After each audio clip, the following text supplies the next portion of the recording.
जय नारायण बच्चों, आज आप लोग हिंदी में पाठ 7 पढ़ेंगे। पाठ का शीर्षक है टिपटिपुआ। बच्चों, यह एक उत्तर प्रदेश की लोक कथा है जिसे गिरिजा रानी अस्थाना ने लिखा है। अच्छा बच्चों, आप सभी ने गांव तो देखा ही होगा। गांव में आपने देखा है ना, कच्ची सड़कें होती हैं, गांव के घर कच्ची मिट्टी के होते हैं और जो घर की छत होती है वो खपरैल की होती है। गांव में कहीं कहीं झोपड़ियाँ भी देखने को मिल जाती हैं। तो इस पाठ में गांव में घटी एक घटना का वर्णन किया गया है। तो बच्चों, आप सोच रहे होंगे कि ये टिपटिपुआ क्या चीज़ है। तो मैं आपको बता दूं कि टिपटिपुआ जब बारिश की बूंदें धरती पर गिरती हैं तो उनसे कैसी आवाज़ आती है, टिप टिप की। और नल से जब पानी की बूंदें टपकती हैं तो कैसी आवाज़ आती है, टिप टिप की। तो इन्हीं टपकती हुई बूंदों को गांव की भाषा में टिपटिपुआ नाम दिया गया है। तो आइए देखते हैं कि इस कहानी में इस टिप टिप बूंदों को टिपटिपुआ नाम क्यों दिया गया। एक गांव था। गांव में एक बुढ़िया रहती थी। बुढ़िया के साथ उसका एक छोटा सा पोता रहता था। बुढ़िया अपने छोटे से पोते के साथ गांव में हंसी खुशी रह रही थी और पोता भी अपनी दादी के साथ बहुत खुश रहता था। बुढ़िया रोज रात को सोने से पहले अपने पोते को कहानी सुनाती थी और पोता भी अपनी दादी से रोज रोज नई नई कहानियाँ सुन करके बहुत खुश होता था।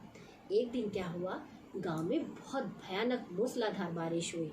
ऐसी बारिश पहले कभी नहीं हुई थी, क्योंकि बच्चों आप जानते हैं जब ज़्यादा बारिश होती है तो चाहे गांव हो या शहर हो, परेशानी सबको होती है।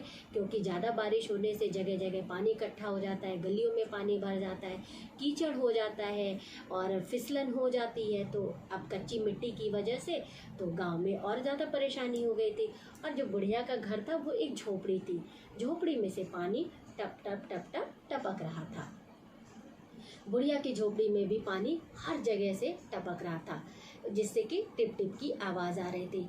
और पोता इस बात का उसे जरा सा भी एहसास नहीं था कि मेरी दादी किसी वजह से परेशान है। क्योंकि जो बारिश की बूंदें घर के अंदर जब गिर रही थी, टिप टिप टिप टिप झोपड़ी में से पानी टपक रहा था, तो उससे क्या हो रहा था कि घर में सारा सामान खराब हो रहा था, जिसकी वजह से बुढ़िया परेशान थी और घर में बैठने की भी जगह नहीं बची थी।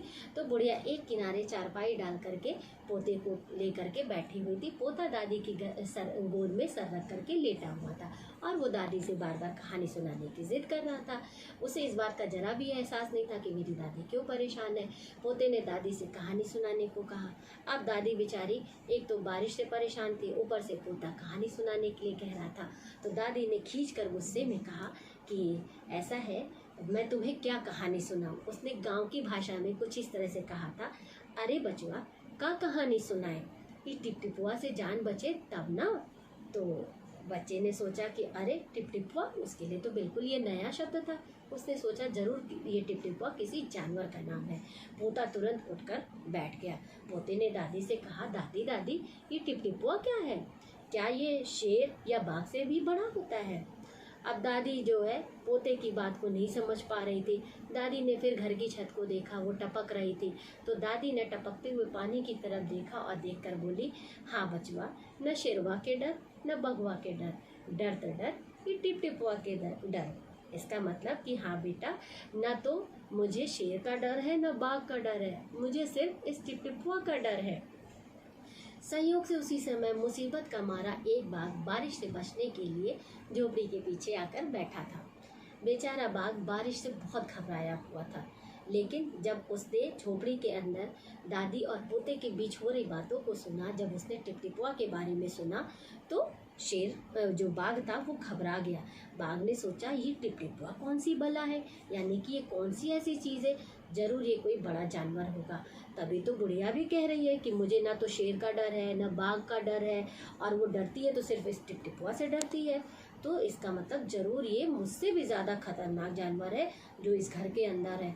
मुझे लग रहा है कहीं आकर के ये घर से बाहर मेरे ऊपर हमला न कर दे, तो फिर तो मेरे लिए मेरी जान बचाना मुश्किल हो जाएगा। ऐसा सोचकर शेर वहाँ से दुम दबा करके बड़ी तेजी से भागा।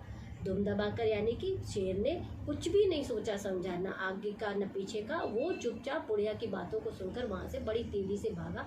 उसने सोचा कि पहले मैं यहाँ से जाकर अपनी जान बचा लूँ, फिर उसके बाद देखा जाएगा जो होगा।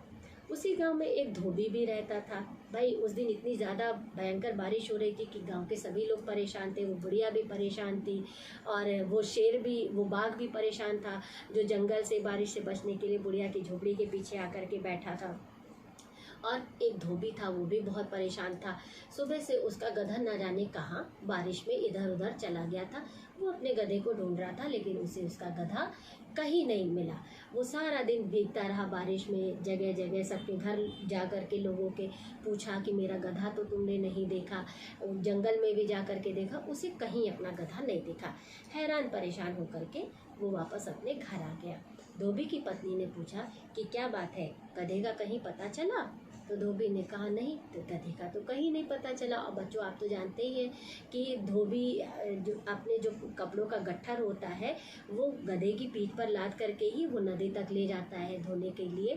तो इसलिए धोबी के लिए गधे की आवश्यकता बहुत ज़्यादा थी, तो इसलिए वो परेशान होकर के अपने गधे को ढूंढ रहा था।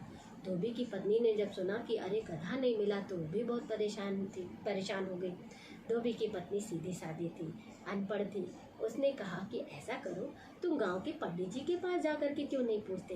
गांव के पंडित जी के पास तो सारी समस्याओं का हल है। तुमने देखा है ना कि वो अपनी पोथी में से सारी जो है बातें लोगों को बताते हैं। आपने देखा होगा बच्चों कि जब घर में कोई भी शुभ कार्य होता है तो घर के बड़े बुजुर्ग क्या करते हैं, पंडित जी को बुलाते हैं और उनसे कहते हैं कि एक अच्छी सी तारीख बताइए जिससे हम अपने घर का शुभ काम कर सकें।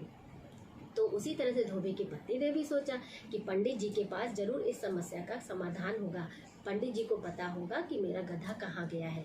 तो तुम जाओ और जा कर के पंडित जी से पूछो। धोबी को अपनी पत्नी की बात पसंद आ गई। धोबी ने कहा ठीक है, मैं जाऊंगा और जा कर के पंडित जी से पूछूंगा। तो बच्चों आपने देखा ना कि कैसे वो पानी की टपकती हुई टिप टिप बूंदे टिप टिपुआ में बदल गई। अब इसके आगे क्या हुआ बच्चों, मैं आपको कहानी के अगले भाग में बताऊंगी।